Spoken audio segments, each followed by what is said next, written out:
10월 22일 월요일입니다.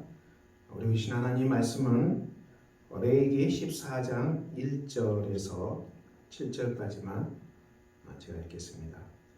여호와께서 모세에게 말씀하여 이르시되 나병한 자가 정결하게 되는 날의 규례는 이러하니 곧 그 사람을 제사장에게로 데려갈 것이요 제사장은 진영에서 나가 진찰할지니 그 환자에게 있던 나병 환부가 나았으면 제사장은 그 정결함을 받을 자를 위하여 명령하여 살아있는 정결한 새 2마리와 백향목과 홍색 실과 우슬초를 가져오게 하고 제사장은 또 명령하여 그 새 하나는 흐르는 물 위 질그릇 안에서 잡게 하고 다른 새는 산채로 가져다가 백향목과 홍색 실과 우슬초와 함께 가져다가 흐르는 물 위에서 잡은 새의 피를 찍어 라병에서 정결함을 받을 자에게 7번 뿌려 정하다 하고 그 살아있는 새는 들에 놓을지며. 아멘. 라병 환자에 대한 정결법을 우리가 같이 나누고 있습니다.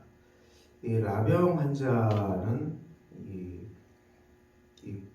그 고통을 느끼는 감각이 무딘 것이죠. 보통 사람은 이제 바늘에 찔리거나 또 어디 아픈 것도 불에 대거나 그러면서 고통을 느끼는 고통 지수가 있죠. 고통 감각이 있죠. 이 고통에 대해서 다 예민합니다. 우리가 바늘, 또 불, 또 추위, 여러 가지 몸을 상하게 하는 것에 대해서는 고통을 느끼기 때문에 몸을 보호하죠. 즉각적으로 보호합니다. 이 나병은 이 사람이 고통을 느끼는 감각이 결여되기 때문에 이 찔러도 또 상해도 이 아픈 줄 모르니까 방치하는 것이죠. 근데 내버려두니까 더 손상돼서 더 손가락이 떨어져 나가기도 하고 얼굴이 흉하게 되기도 하고 고통에 대한 감각이 없기 때문에 이것이 무너지는 병이 라병입니다. 지금은 이 나병이 거의 치유되었습니다. 우리나라도 소록도에서 거의 다 치유가 됐고요. 이것은 전염병은 아니지요. 그렇죠. 무서운 병이죠. 근데 이 성경에서 라병에 대해서 자꾸 나오는 것은 실제로 그런 이 라병 환자를 보호하기 위한 그런 법이 됩니다. 라병 환자를 깨끗하게 하고 정결케 하는 그 법이 됩니다. 오늘 우리 예수 믿는 크리스찬들의 삶, 그리고 이 시대의 많은 사람들에게 라병에 대해서 적용하면 어떻게 적용이 되겠습니까? 이것은 이제 죄에 대한 고통이 무뎌지는 것입니다. 사람이 죄를 범해도 죄인 줄을 모르는 것, 이것이 더 사람을 망가뜨리죠. 이 시대에 죄는 각종 중독 현상으로 나타납니다. 우리가 이 마약 중독, 유튜브 통해서 보잖아요. 이 마약을 하도 많이 해서 사람들이 좀비처럼 쓰러진 사람이 되고 만다. 그래서 마약은 죄인 줄은 우리는 알고 있어요. 마약 중독은 그래서 우리는 마약에 대해서 아직은 엄격하게 이것을 금하고 있고 또 마땅히 벌을 받게 해서 사회에 마약이 퍼지는 것을 막고 있습니다. 그럼에도 불구하고 이 마약이 계속 우리나라에서 유통이 되고 있죠. 마약을 찾는 사람이 많다는 것이죠. 그리고 또 이제 우리가 알코올 중독, 이 알코올 중독은 알잖아요. 술을 너무 많이 마셔서 술을 마시지 않으면 생활할 수 없는 알코올 중독, 니코틴 중독, 중독이죠. 그리고 또 스마트폰 중독, 스마트폰을 보지 않으면 이 불안한 사람들. 저도 물론 스마트폰을 갖고 있지만은 다 사람들이 스마트폰을 들고 이제 다 이제 스마트폰만 보더라고요. 스마트폰 중독. 스마트폰에서 이 멀어지면은 불안을 느끼는 거예요. 스마트폰에 있는 그 영상, 유튜브 이런 많은 것들이 유익하고 삶에 정말 도움을 주고 삶을 이렇게 더 평안하고 안전하고 더 복되게 하는 그런 영상만이 있는 건 아니니까 문제가 되겠죠. 많은 것들이 구분이 되지 않고 돌아다니는데 이것이 독약을 주는 것인지 진짜 보약을 주는 것인지 구분이 안 되잖아요. 이 독약을 먹고 스마트폰 독약을 먹고 이제 사람들이 망가지는 거예요. 게임 중독, 또 우리가 또 성 중독. 이 성 중독은 더 무섭죠.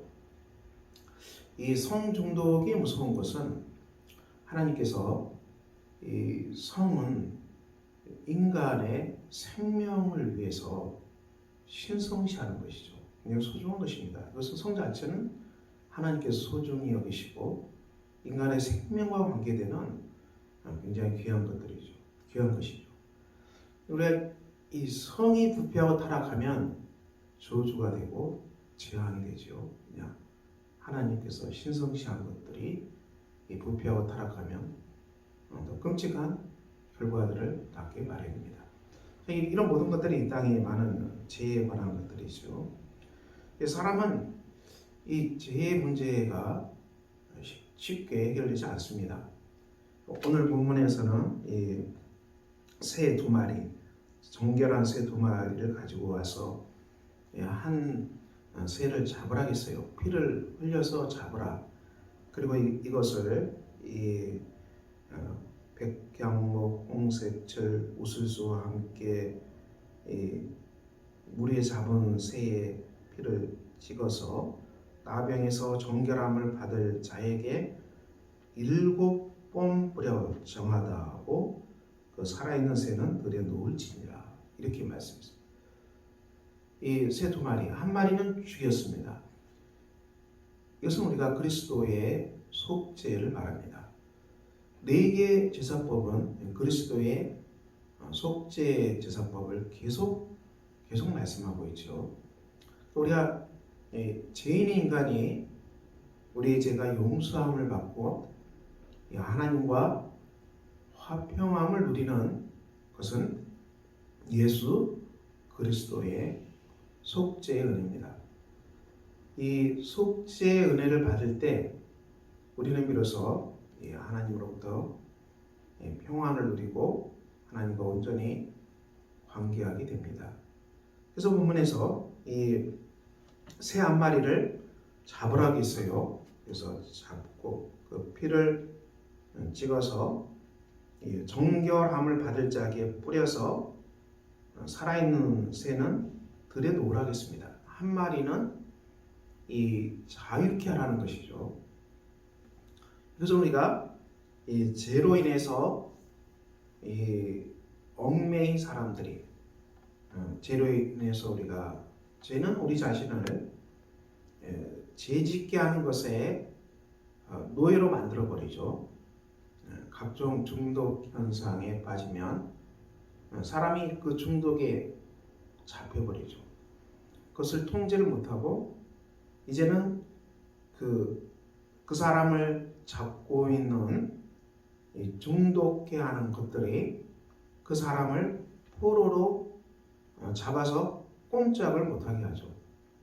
그래서 그 게임 중독, 게임을 안 하면 살아갈 수 없게 만들어버리죠. 게임의 노예가 되고 말죠. 또 우리가 이 만몬도 중독이 될 수 있죠. 물질. 그래서 돈에 중독이 되면은 돈이 없으면 살 수 없다. 없이 이 돈에 대한 탐욕을 부리죠. 많이 가져도 불안해요. 몇천억을 갖고 있어도 불안해요. 참 이상하죠. 그렇게 엄청난 부를 소유한 사람들이 불안에 시달린다는 것도 참 이해하기 힘든 거죠. 이것이 바로 중독이죠. 그래서 우리가 중독에 빠진 사람들 보면은 거기에 얽매여서 그것만 해야만 살아가는 불쌍한 사람이 되고 합니다. 이것이 바로 죄의 무서운 점이죠. 하지만 우리가 정결함을 얻게 되면은 우리가 거기에서 해방되는 것이죠. 새가 자유함을 입듯이 이제는 더 이상 우리가 그것에 얽매여서 살지 않는 것입니다. 스마트폰 중독에서 해방되고, 스마트폰을 하루에 정말 한 무수히 많은 시간을 스마트폰을 보고 있어야 불안해서 불안이 놓인다. 이런 사람들도 이제 스마트폰도 내가 절제해서 보는 것입니다. 필요할 때만, 필요한 정보와 자료를 얻을 때만 검색해서 보지 그냥 무작정 보고 있지는 않겠죠.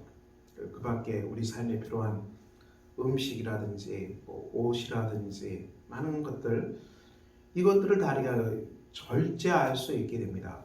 컨트롤하는 것이죠. 컨트롤할 수 있게 된 것이죠. 그것들이 우리를 지배하는 것이 아니고 우리가 그것들을 관리하고 다스리고 내가 주인이 되는 것이죠. 내가 주인이 돼서 이들을 사용하고 내 삶을 위해서 필요할 때만 쓰고 아니면 멈추고 내가 주관이 돼서 할 수 있는 자유함을 얻게 됩니다. 근데 이 자유함은 어디서 나오겠습니까? 이 자유함은 예수 그리스도 안에서 우리가 하나님의 사랑을 입을 때만이 이 자유가 임하겠죠. 사람은 예수 그리스도 안에서 하나님의 사랑으로 충만하게 될 때, 예수님 안에서 하나님의 사랑을 받을 때, 내가 예수 그리스도 안에서 주님의 사랑을 체험하고 주님의 사랑을 누리고 또 주님의 사랑 안에서 우리가 쉼을 얻고 주님의 사랑 안에서 우리가 만족하고 하나님과의 관계 속에서 평화를 누리는, 이것은 절대 행복이죠. 이 절대 행복이 우리 안에 가득 찰 때, 이 절대 행복이 가득 찰 때 이 땅에서 일어나는 많은 작은 것들에 대해서 이것들을 우리가 컨트롤할 수 있고 절제할 수 있고 그것들을 바르게 우리가 관리할 수 있는 것입니다. 이 땅의 것들은 다 상대적인 것 아니겠습니까? 상대적인 것들. 우리가 속죄의 은혜를 힘입어서 하나님의 사랑으로 충만케 되는 사람들, 그 사람들이 복된 사람이죠. 저와 여러분의 행복이 어디 있습니까? 이 땅의 모든 것들은 상대적인 것들입니다. 이것들이 절대적이 될 수 없습니다. 이것들은 신이 아닙니다. 잠깐 있다가 또 사라지잖아요. 풀은 마르고 꽃은 시든다고 했습니다. 5월이 돼서 꽃이 여기저기 시드는 꽃들도 많이 볼 수 있는데요. 우리가 인생의 영광도 시드는 것입니다. 이게 얼마 가겠습니까? 인생의 영광도 시들 뿐이다. 그 인생이 수에 칠 가치라도 있느냐? 그렇게 이사야서는 말씀하고 있어요. 인생이 금방 간다는 것이죠. 그러므로 사랑하는 성도 여러분, 우리가 어떻게 살아가야 되겠습니까? 오늘 라병 환자의 정결법 교류를 통해서 우리는 우리 안에 있는 죄의 실상, 죄의 부패를 직면합시다. 우리를 부패케 하고 우리를 망가뜨리고 우리를 죽음에 이르게 하는 이 죄의 실상이 무엇인지를 우리가 주님 앞에서 성찰하고요. 그리고 그것들을 하나님 앞에 고백합시다.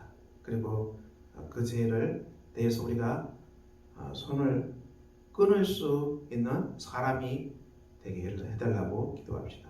우리가 그 손을 끊고 우리가 주님만을 잠잠히 의지하고 우리 영혼이 잠잠히 하나님만 의지하고 내 도움과 구원이 하나님께로만 옵니다. 우리가 온전히 하나님께만 굴복하고요. 하나님께만 순복하고 우리가 하나님께만 온전히 붙들려 살아갈 때, 하나님께 온전히 붙들려 살아갈 때 우리는 이 땅에서 일어나는 자꾸 큰 것 속에서 정말 자유함을 얻게 될 것입니다. 한 주가 시작되는 시간인데요. 여러분의 삶에 어떤 아픔이 있습니까? 또 어떤 근심이 있습니까?